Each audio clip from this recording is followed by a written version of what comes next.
Forming natural barriers between the counties of York and Lancaster are inhospitable tracts of moorland. Between the moors and the open lowlands lie fertile valleys which intrude into the wastes like fingers on the hand of civilization. Stretching in a southwesterly direction from the industrial town of Keighley in West Yorkshire, the Worth Valley forms a cleavage into the Pennine chain following the River Worth. Valleys such as this were to provide the natural course for the iron rails that accompanied the Industrial Revolution. We shall probably never know who it was that first discovered the power of steam, but by the end of the 18th century, the steam engine had been mobilized. Development on the iron horse, as it came to be known, rapidly went from strength to strength, and by the middle of the 19th century, it had snorted its way across the length and breadth of the country, bringing prosperity to the places it served.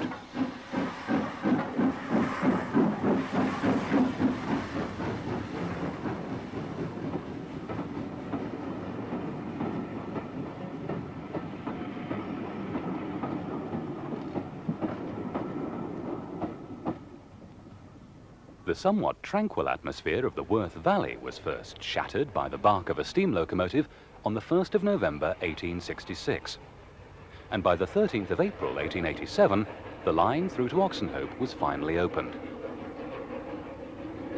In 1955, the Railway Modernisation Plan signed the death warrant of the steam locomotive, and the wholesale slaughter began. After 95 years of faithful service, the Worth Valley Railway was silent. Determined to save the line from the demolition men, a group of local people formed a preservation society. Almost 102 years after the first opening ceremony, the Keighley and Worth Valley Railway triumphantly returned to regular steam service.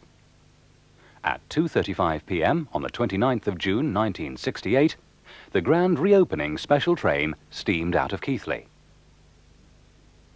From these modest beginnings 20 years ago, the service, run entirely by volunteers, now attracts more than 150,000 passengers per year, and many more visitors who just come to watch the steam trains thunder by.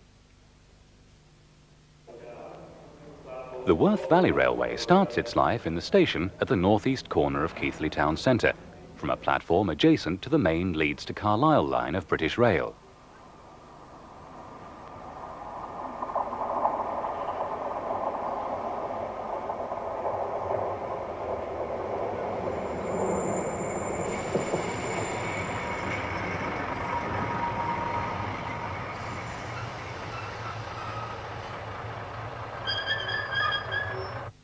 From the station, the line winds its way steeply in a southwesterly direction on its journey towards Oxenhope. Shortly after 7 in the morning, a Ginty number 47279 sits smouldering outside the locomotive sheds at Haworth. The fireman returns from his breakfast to add more fuel to the fire already burning within the black locomotive's heart.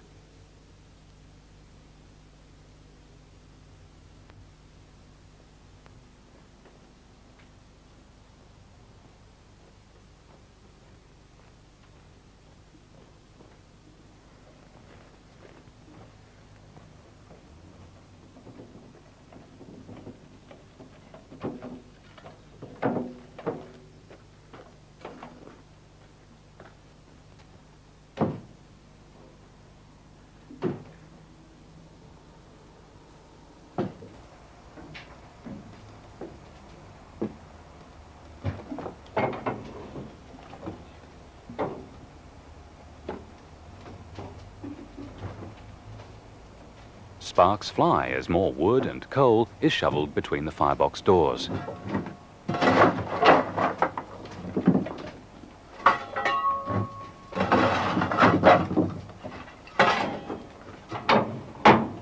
Soon a steady column of smoke is spiralling skywards from the chimney stack. Life is once again being breathed into a once derelict locomotive. Whilst the steam pressure is slowly building deep within the Ginty's boiler, diesel-electric 060 number D0226 Vulcan, built by the Vulcan Foundry in Newton-le-Willows in 1956, is being prepared for its turn of duty.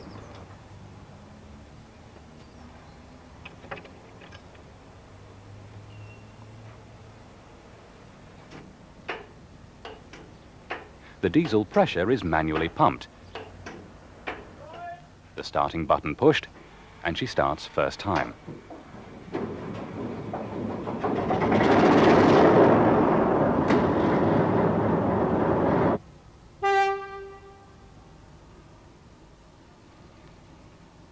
Departing the yard, the 500 horsepower motor rumbles its way to Keighley, where she'll assist in shunting manoeuvres later in the day.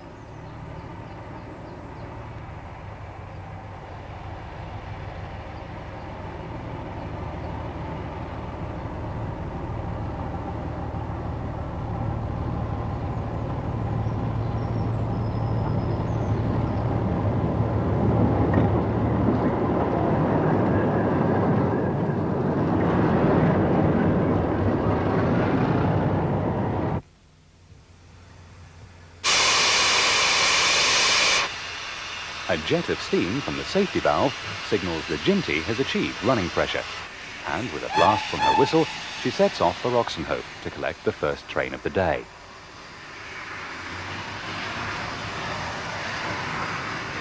This beautifully restored locomotive is a direct descendant of a class that once worked on the Worth Valley branch for many years.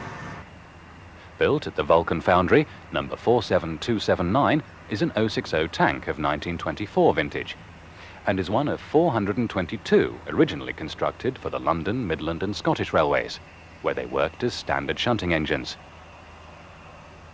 Number 47279 was one of a handful of survivors remaining in the Barry scrapyard in 1979, and a small group of Worth Valley members formed a 3F fund to save it.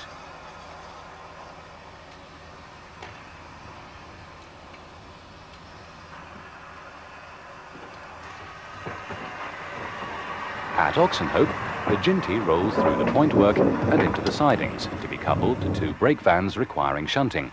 We've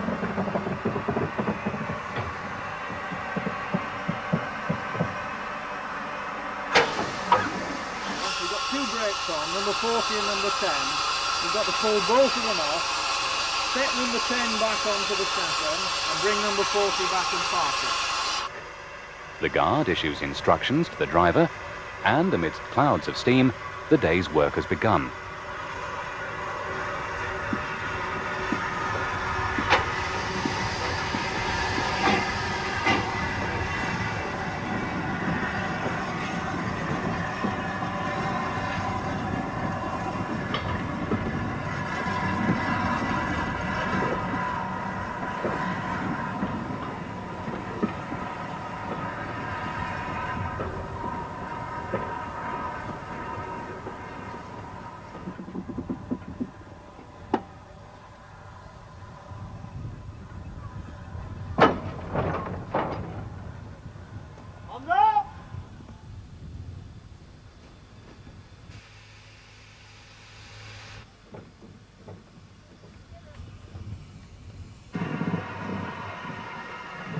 With the correct brake van in position, the Brontë can finally be coupled to the front of the train.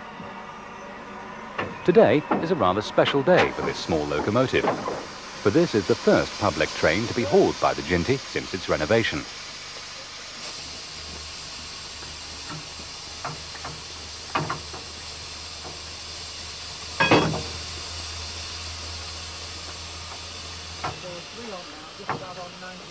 The guard gives the signal to test the vacuum brakes.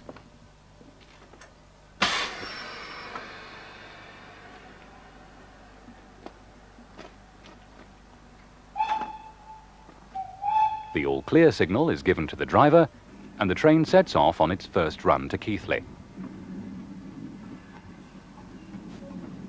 The Worth Valley side of Keighley station, virtually disused for many years, has been greatly improved since the reopening of the branch. Fresh paintwork, refreshment facilities, electric lighting, plus hanging baskets in summer have all contributed towards the renovation of what was little more than a derelict hulk in 1968. The Worth Valley Railway has access to both platforms 3 and 4, but due to work in progress on a new bridge, a cumbersome shunting process is required to get the locomotive from one end of the train to the other for its return journey. A Great Western Railway's pannier tank is on hand this morning to assist the Ginty with this manoeuvre by drawing the coaches forward beneath the station building and onto British Rail territory.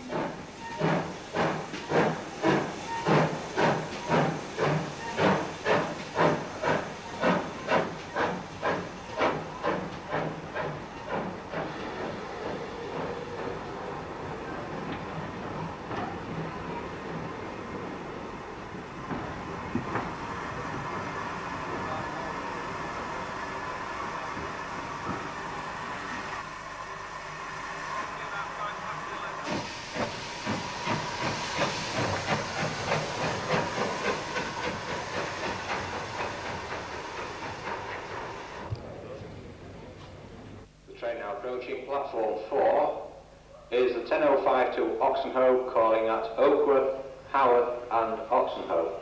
This train will also call at Ingro West and Damend by request to the guard. Train now approaching platform 4 is the 10:05 to Oxenhope.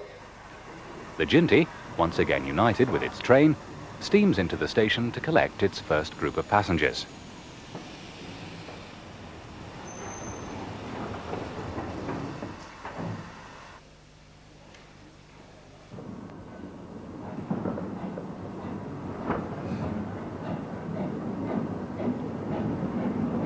Climbing the sharp incline away from its northern terminus, the line crosses the River Worth and follows its eastern bank through the industrial back streets of the town towards Ingro. Over the first mile, the Great Northern Railway used the same route for its Keighley to Bradford and Halifax branches. Nothing now remains of these, apart from some earthworks and an old engine shed above the Worth Valley line at Ingro. The site of the old junction with the Great Northern Railway is now completely hidden by a long thicket to the east of the line, just beyond the top of the Keighley incline.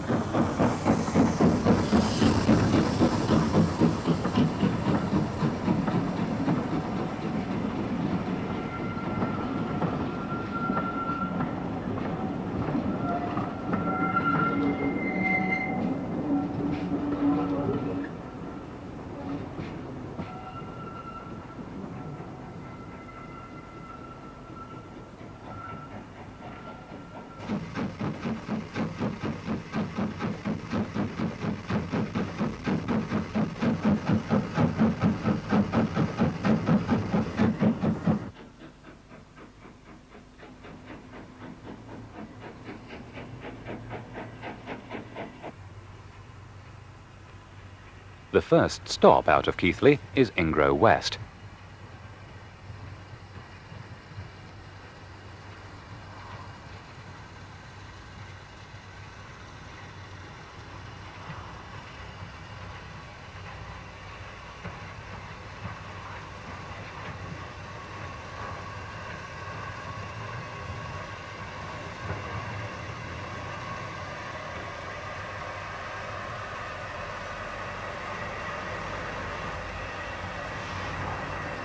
The newly erected station building was originally sited at Fowlridge near Colne in Lancashire and was dismantled and transported to Ingro, where it was rebuilt and restored to its original splendour.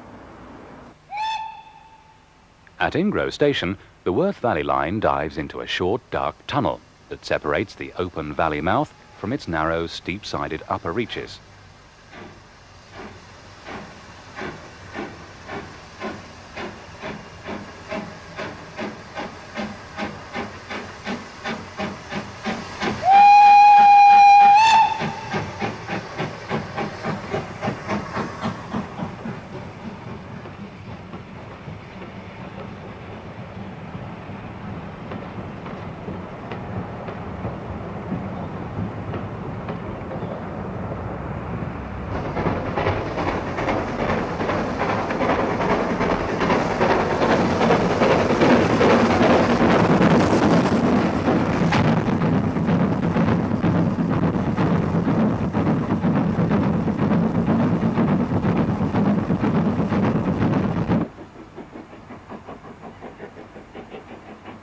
Once through the tunnel, the line starts to climb steeply, twisting snake fashion to find what path it can alongside the River Worth.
Damems, the smallest station on the line, and possibly in the country, is passed about a mile beyond Ingro. A short platform capable of taking one coach only, a station house, level crossing, and Damems is gone.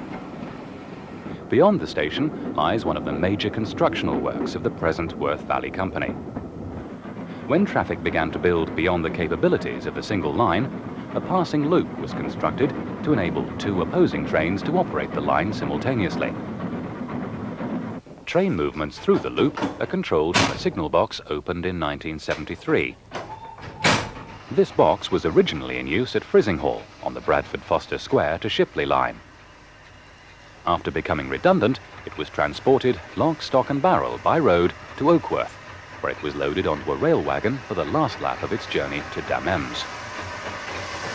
As the train passes, tokens are exchanged between signalman and driver.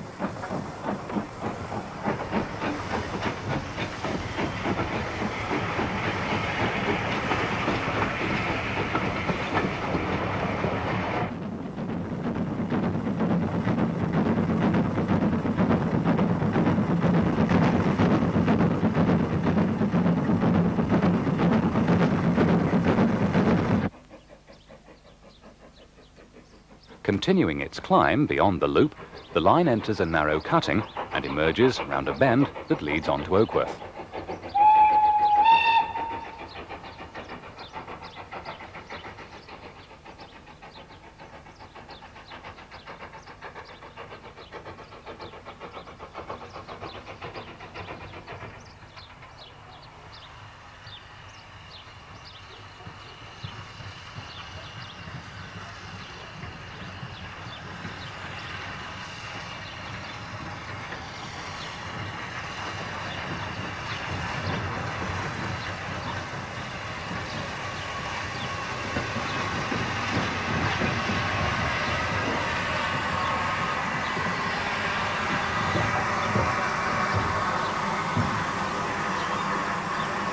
The station building at Oakworth, providing a typical example of a West Yorkshire country halt, has retained its original condition, when out of necessity others on the line have been modernised.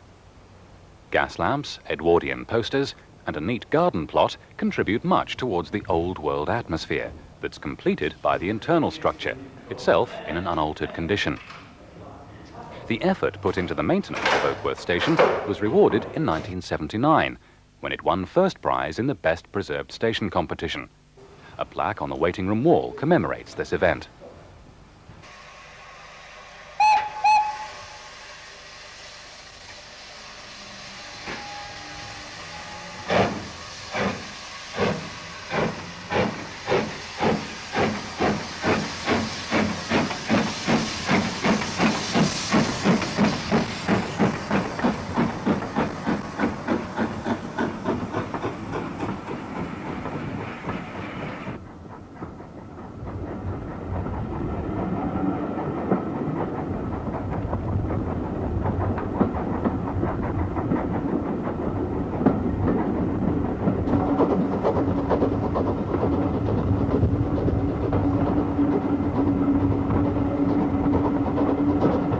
Passing over the level crossing and out of Oakworth, the trains pass round a heavily wooded curve, over a short viaduct and into Mytholm's Tunnel.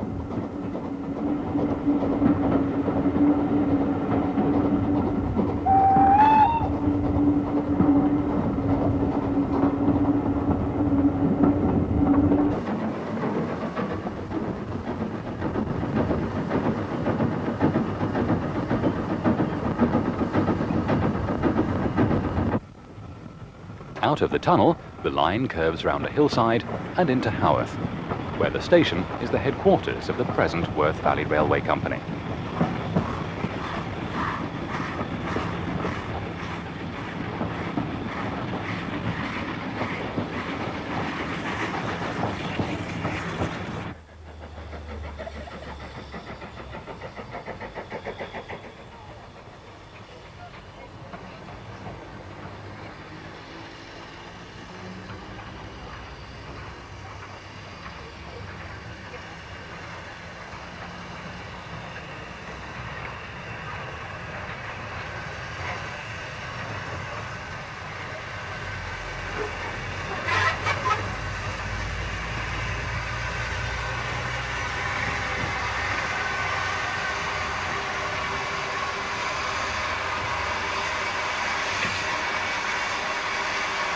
The buildings have been completely refurbished. The booking hall and waiting rooms have been combined to form one large-scale area. Haworth, the old village on a hill, remains today very much as it has done for over a century. Its fame is due primarily to one family. It was here in 1820 that the Reverend Patrick Brontë came as curate in charge at the Church of St. Michael and All Angels. It was in these surroundings that the three Brontë sisters, Charlotte, Emily and Anne, found many of the inspirations which brought them fame. Their own poignant lives, relived so vividly against such a remorseless background, carried their names and that of Haworth far beyond the shores of England. A museum to the Brontë sisters is today in the parsonage opposite the church at the top of the village.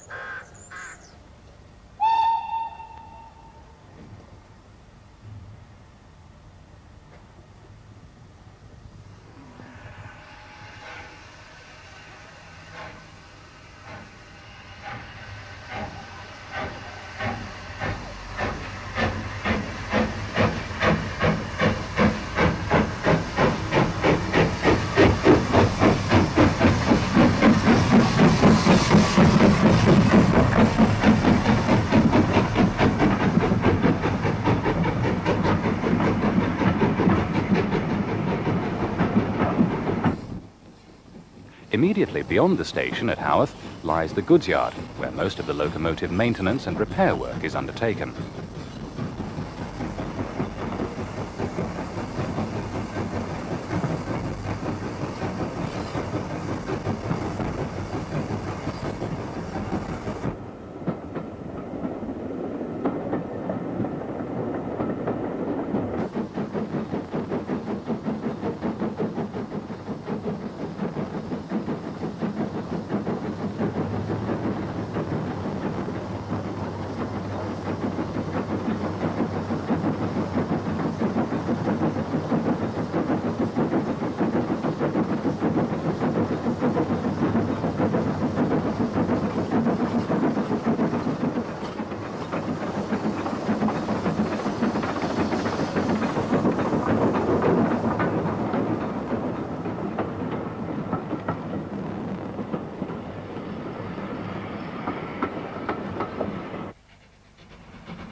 Still climbing, the line now passes into more open country for the last mile up to Oxenhope.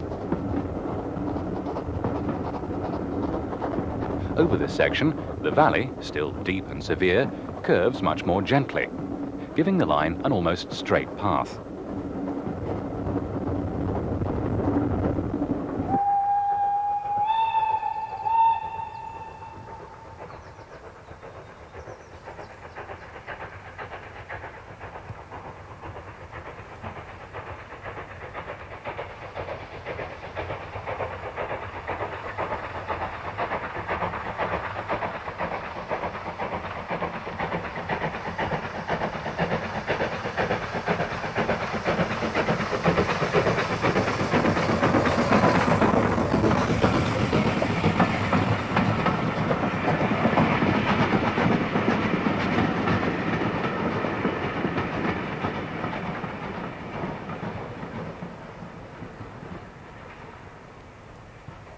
One last curve, and the line runs into Oxenhope station at the northern end of the village.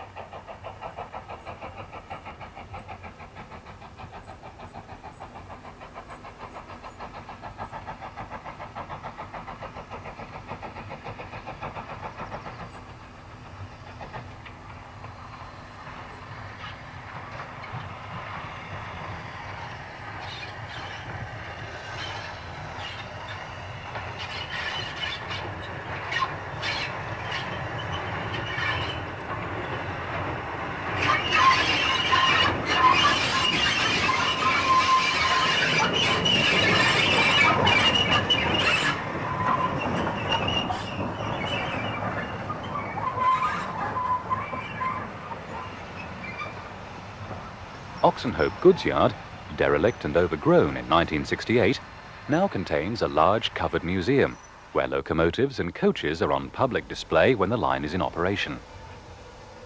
Other accommodation provides space for the overhaul and repair of coaching stock. The present Worth Valley Railway has not attempted to imitate any of the former owners in their choice of either locomotives or coaches. This has been done on some other privately operated lines, and whilst maintaining a definite period look, it's a policy which can limit the scope of activity. It's felt at Haworth that a steam train is in itself a period piece, without being restrictive as to its actual origin. The locomotive fleet, which totals over 30, originates from as far apart as Glasgow, Newcastle, Leeds, Bristol, and even Pennsylvania, with building dates ranging between 1874 and 1961.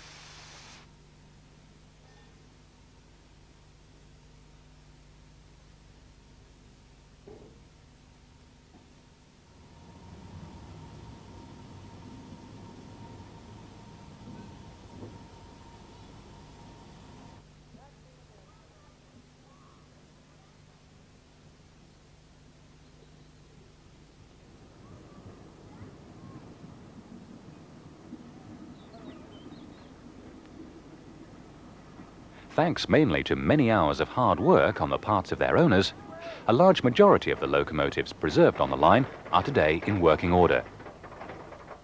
Due to the severe nature of the branch, the choice of locomotives for passenger train working is ruled by their age and size, larger modern types being dominant.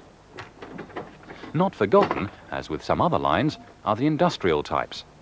Locomotives which, because they spent their working lives in obscure sidings, didn't catch the attention of most enthusiasts until after British Rail had displaced their more eye-catching fleets.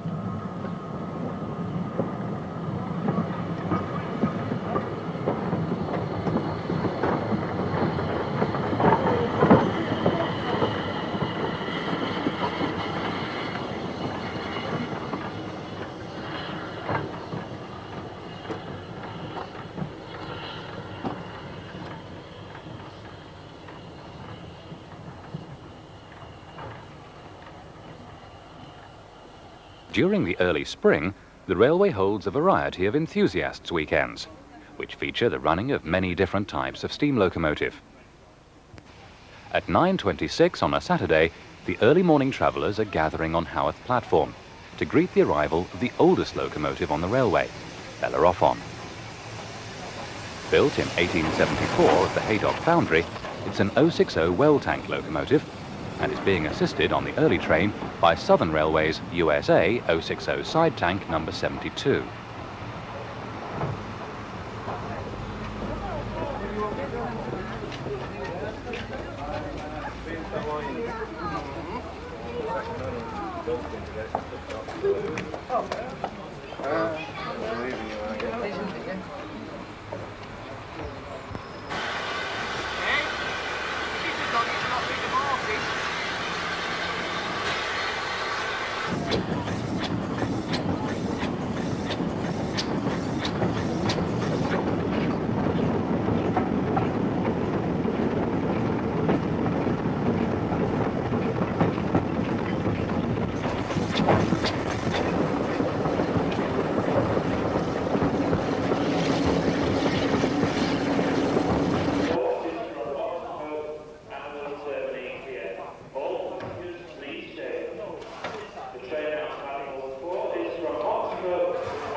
At the terminus station at Keighley, number 72 is uncoupled from Bellerophon for the shunting manoeuvre.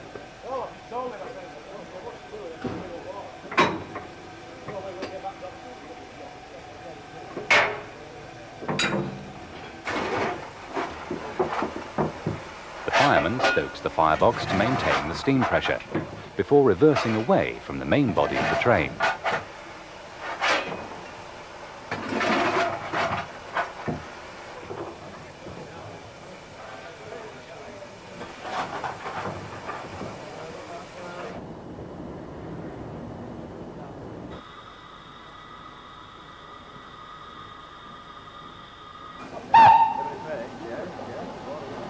like a jelly.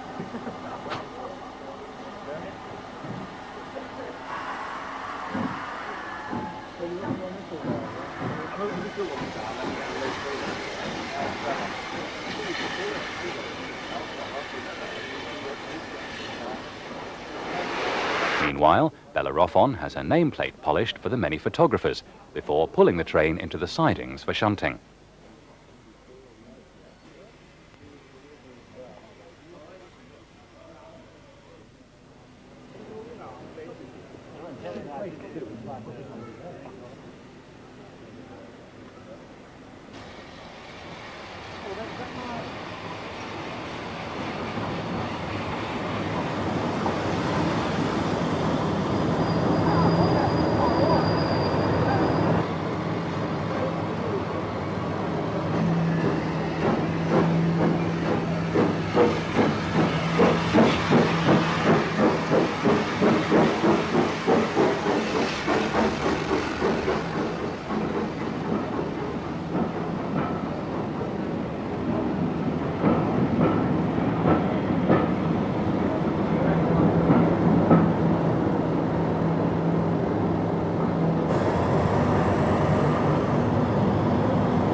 A few minutes later, the train reappears from the sidings with number 72 at the head and diesel shunter D0226 Vulcan.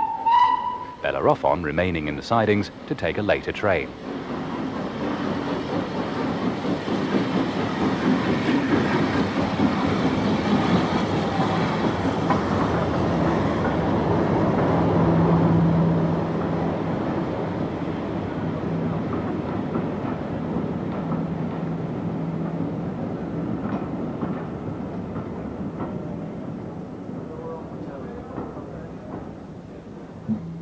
The Oxenhope train to platform 4, and we'll call it Oakwood, Haworth and Oxenhope.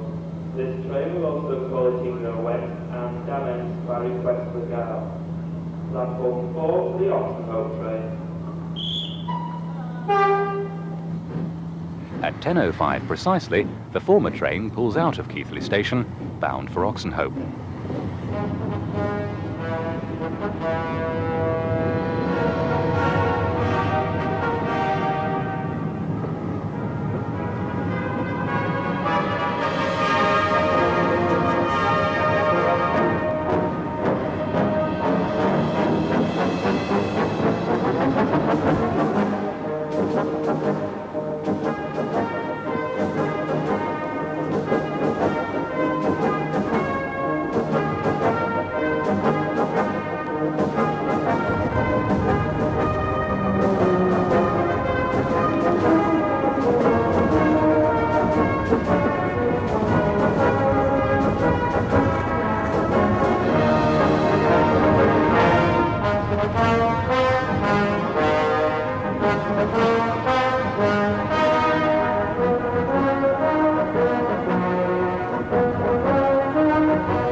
On its arrival at Oxenhope, a very thirsty number 72 takes on water for the return journey.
At Oakworth Station, the Ginty number 47279 slumbers in the sidings, awaiting the arrival of Bellerophon hauling the 11:15 Keighley to Oxenhope train.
Bellerophon's arrival stirs the Ginty into life, and she rolls out of the sidings to join the front of the train.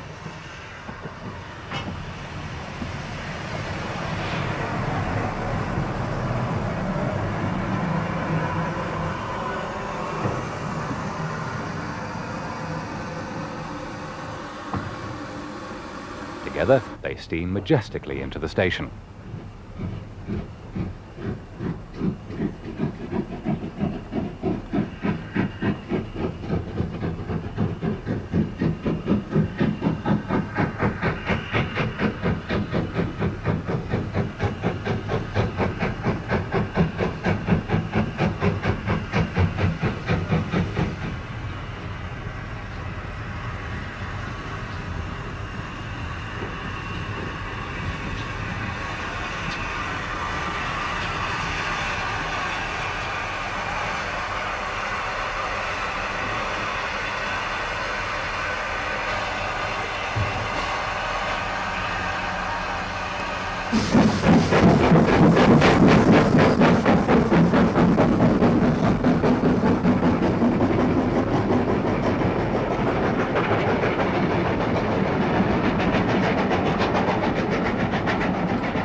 It's lunchtime in Haworth sidings. Number 7752, a Great Western pannier tank locomotive, rolls out of the yard to join Bellerophon on her return journey on the Oxenhope to Keighley run.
having left Bellerophon at Oakworth to operate the afternoon shuttle service to Oxenhope, the Great Western Railway's pannier tank has collected a new rake of coaches and arrives at Ingro West at the head of the 1435 Keighley to Oxenhope train.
Ahead of the pannier tank, the weather at Oakworth has taken a turn for the worse, as number 72 is inspected before taking over the shuttle service from Bellerophon.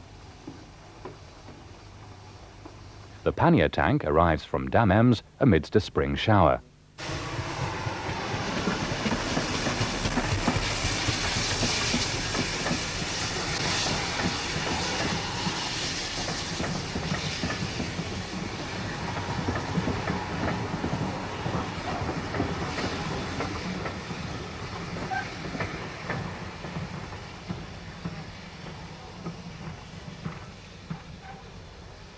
At 4 minutes to 4, number 72 rumbles out of the sidings with the afternoon tea special to Oxenhope.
It's still raining as the last train of the day is arriving in Oxenhope, with the GWR pannier tank at the head. But it's its departure to Haworth which is causing all the interest. The locomotives almost outnumber the coaches, as diesel D0226 Vulcan, accompanied by an ex-British Rail Class 25 diesel locomotive, join the front of the train. This could only happen during an enthusiasts' weekend.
Sunday morning dawned with a slight rain shower and little hint of the weather to come.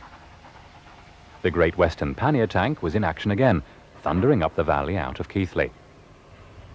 At Oakworth, number 31, Hamburg, an ex-Manchester Ship Canal's 060 side tank, has been waiting patiently in the sidings to join the front of the 11:15 Keighley to Oxenhope train.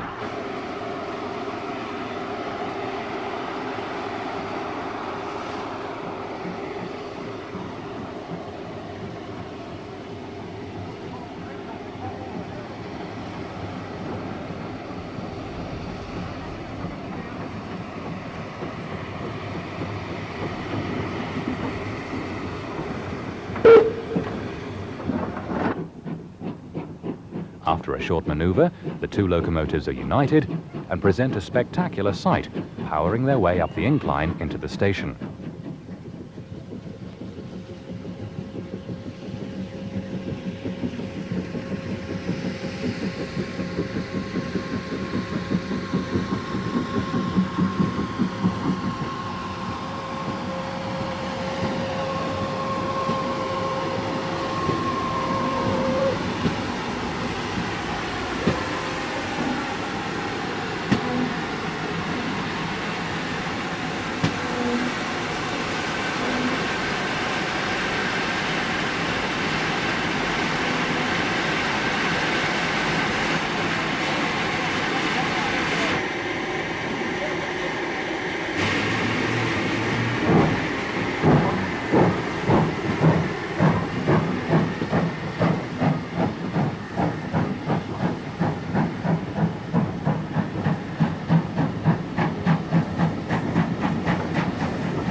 In the yard at Haworth, one of the largest locomotives owned by the railway has been getting steam up all morning and rolls out into the loop to take up the first task of the day.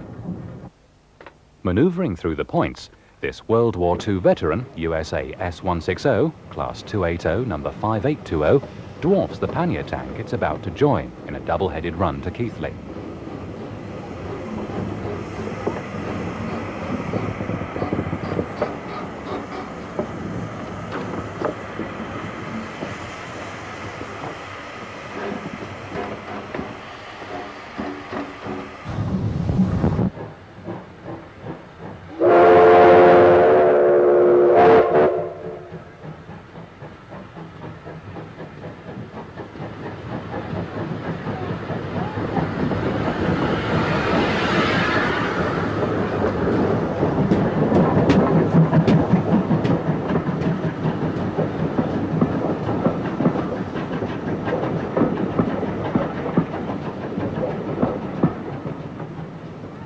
The sudden change in weather conditions is well known in these Yorkshire valleys, and by lunchtime at Haworth, the Ginty is arriving in a snowstorm.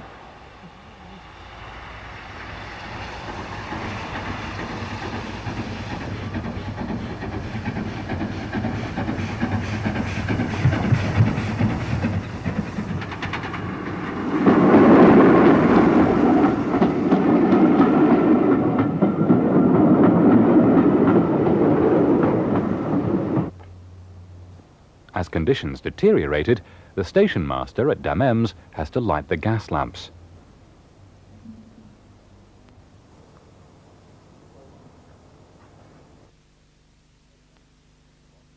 Returning to his signal box, the phone indicates the imminent arrival of number 5820 from Keighley. Damems. Thank you.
gates are open and the signal's changed. And number 5820, affectionately known as Big Jim, thunders through the tiny station.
By 4 o'clock in the afternoon, the gas lamps had been lit at Haworth station, and the snow continued to fall as the Ginty arrived with the afternoon tea special from Oakworth, providing a picturesque finale to a marvellous weekend on the Keighley and Worth Valley Railway.